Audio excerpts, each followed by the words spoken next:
Hello, my garden friends. Jersey Shore Lisa from MyNJGarden.com. Behind me, you'll see my meadow strip.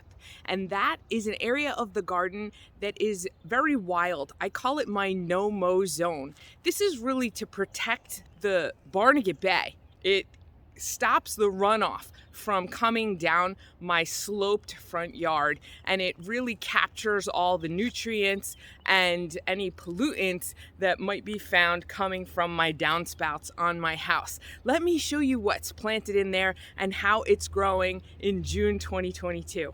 If you are not yet subscribed to the channel, please hit that subscribe button. I'd love for you to join me for all my garden updates. Thanks so much, and let's get started.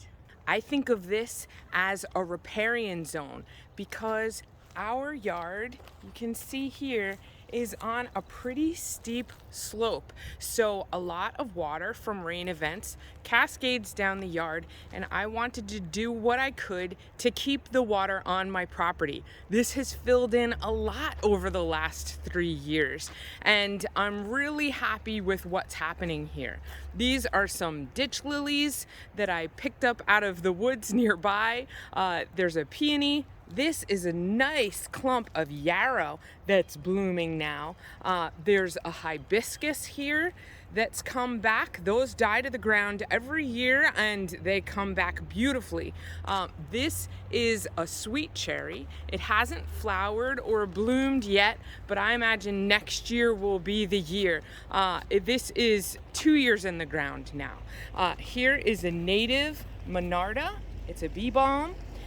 There's some anise hyssop here, and we have honeyberries. They're also called hascap, and they are very cold hardy. You can grow them all the way up into Canada, so they're not going to have any damage from our cold winters here in New Jersey. Back here we have NJT. This is an edible shrub. Edible, I say, because you can make tea out of the leaves and enjoy that, and it is about to bloom soon with white flowers at the ends of all the branches. This is fennel here, and some lamb's ear. We have a Russian quince. It's supposed to be self-fertile, but it's been in the ground for quite a few years now, at least 4 or 5 years, and I still don't have any fruit on it, but it does flower with beautiful pink flowers every year. This is an Adam's needle yucca, and we have 4 flower stalks this year, and last year we only had 3. This is a hollyhock, and that's going to bloom for the first time. Last year it was just a low plant with mounding leaves, and this year it's sent up these beautiful flower stalks, and I can't wait for it to bloom. We have some alfalfa here that's flowering. This is flax. And this is just some fleabane that's come up. I do spread native wildflower seeds here every year, so I do have some things that just come up that I don't expect. I did transplant this mullein in here in the very beginning of the season. It's a transplanted mullein, so it's not gigantic, but I'm hoping that it will go to seed so that we get some more mullein in this area next year. That, I'm not sure what that is, but I know that that's a bee balm. And this is dotted horse mint. That is a biennial, so it's not reliable in the landscape every year. It does tend to move around the yard, but it's so pretty. I love it when it comes up, and the pollinators really love it. So it's welcome wherever it shows up in this yard. And we do have some butterfly weed that's come up. So butterfly weed, I'm sorry, this is milkweed. This is not butterfly weed. Common milkweed. I did plant some seed here multiple years, and it's finally starting to spread. Last year we had 1 or 2 plants, and this year they're kind of spreading out. There's some oregano down there. These are asters.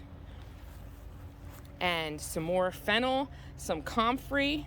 And the comfrey's struggling. Last year it was much more full, and I have not chopped and dropped it. So it's having a hard time in that spot. I have some peppermint down in front. I was looking for things that would not need irrigation. This area only gets water really from when it rains and flows down the yard. I have not put on the sprinkler one time this year so far. And the rain that we've had has done a great job in keeping everything irrigated. When it comes to this meadow strip, you can see that it is planted in perennials, and I do reseed it with native wildflowers every year. There are plantain coming up in there, and that's fine for me. I don't mind those, but I do try to cut down some of the grass. When I edge different areas of the yard, I come by and I take down what's obviously just grasses in the meadow strip to try and make sure that the perennials fill in the way that I want them to. But for the most part, the only maintenance that I do is I don't mow it. I mow around it, and I plug in tiny plants along the way as I have extras and as I see holes or space in the meadow strip. Here's another lily we have there. Different things are blooming all throughout the seasons. The irises are done, but the salvia is blooming nicely. And here we can see the buds forming on the NJT. The butterfly weed is getting ready to bloom. There's some dianthus that's been blooming for a while, and the peony is starting to drop its petals. But after they're done, the hibiscus is going to open up with these giant pink flowers, and so are the lilies. So there's really a succession of blooms that happen in this area.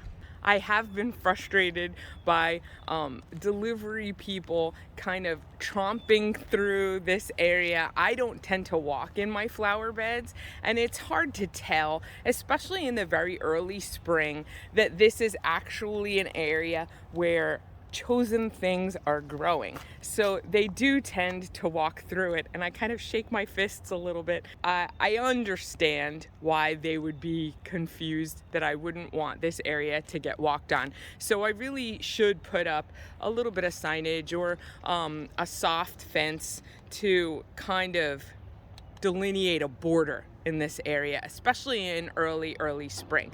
What I do like to do is to leave this meadow kind of standing for a good part of the winter, and then in late winter I will set my mower to the highest setting and mow it down.